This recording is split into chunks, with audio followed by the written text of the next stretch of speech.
Hello people, welcome. I am going to show you real quick how I edit a picture of Olive before I post it to Instagram. I thought you might like seeing my workflow and seeing what I do.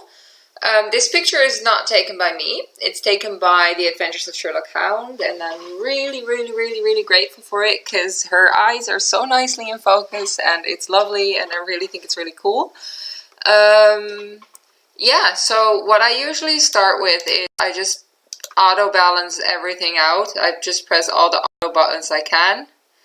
And then I go from there to change it up a little bit. So in this case, I warmed it up a little bit after the auto fine-tuning, and I'll turn down the exposure a little bit.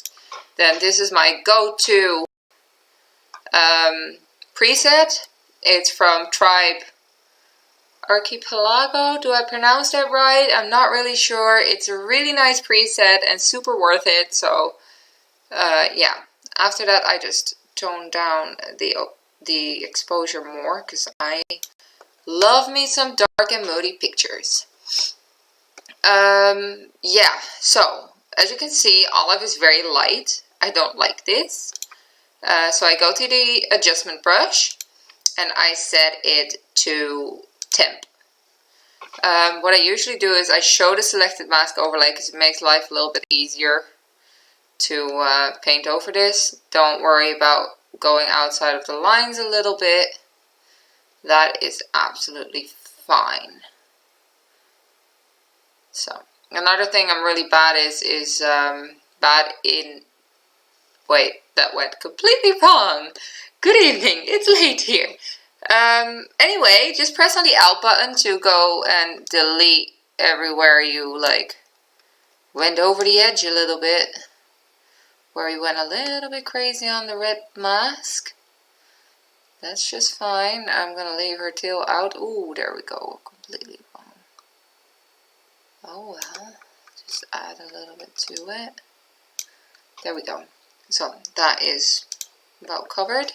Now what I'm going to do is, for that one, I'm going to, it just does, you see, it just does that part now. So if you didn't know that trick yet, here you go.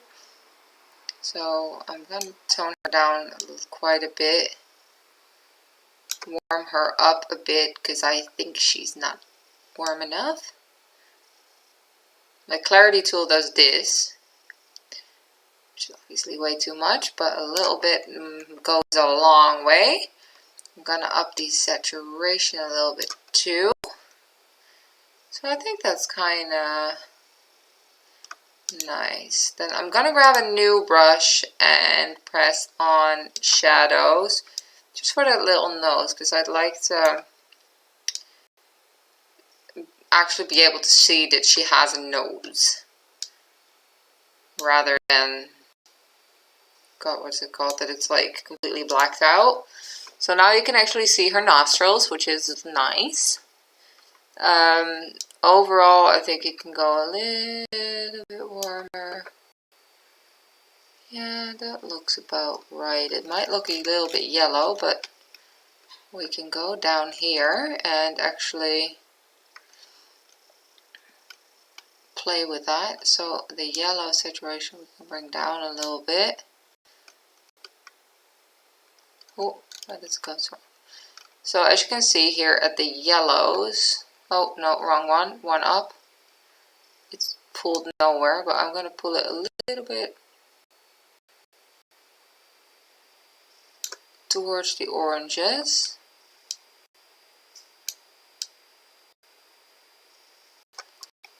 Yeah, that's better. It's still a little bit red, but we'll just tone that down a little bit. So I think that's good. So now we go to the big event, oh no, wait, one more thing. I'm sorry guys, I just forgot to crop this picture. So I prefer the long way, but she has a tail.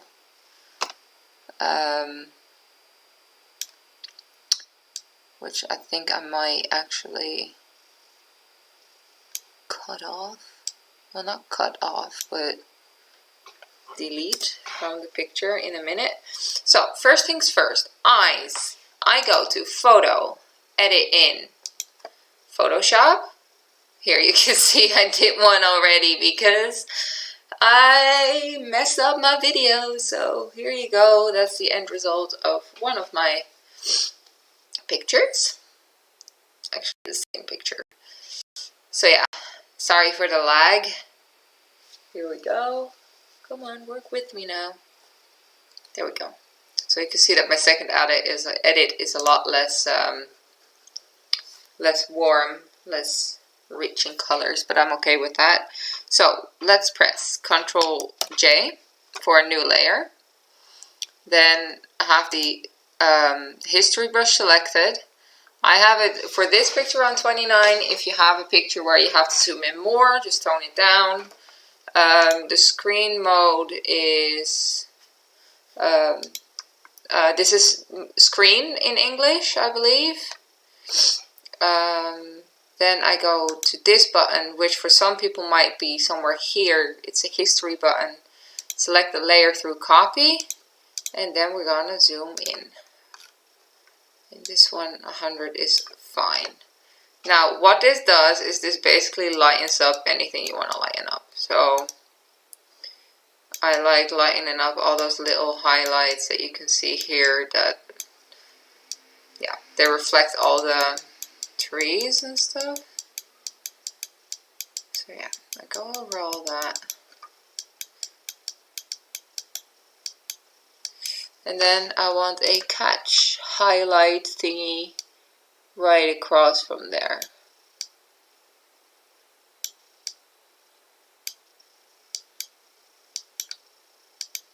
So about that way.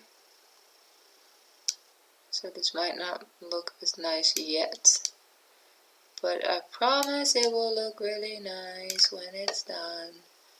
Okay, so now I think that there are certain parts that I touched the iris a little bit. So I changed my screen mode to, well, in Dutch it's called covering.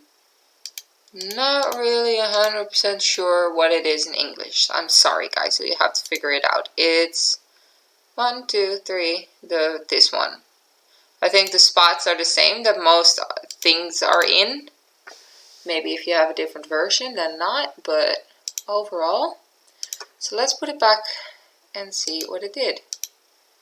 See that difference? So I'm going to do Control E to like merge these layers, and then Control J to do it again. This one I changed back to the screen, and this one I zoom in. Ooh. Because I actually think that this eye needs a little bit more light, because like that one is lighter. So select your layer through copy again.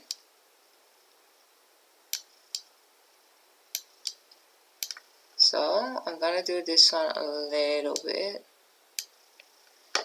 and then those main highlights as well. So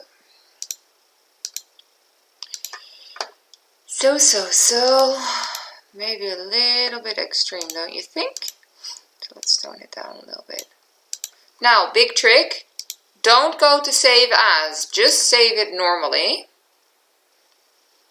And it will basically export it back to Lightroom. There you go. That's going to be my new picture. Yay. So, although I really like it the way it is already, I think maybe we can do something more about this. So let's, just as a last thing, add some vignetting. Look, it's this thing. So, close the midpoint, because I like that. And then the feather basically makes it feather out more, which I always like. Maybe the amount goes a little bit less. Less is more, apparently. So I really like it this way. I think it's actually really nice. This is the other one I did earlier, which is a closer crop, and I removed the tail. But I actually like more that this one is not as red as the other one. So yeah, let's show you guys the results next to each other if you have one moment. We'll set this one.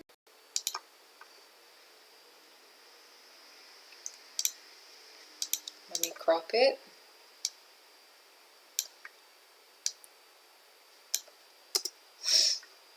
And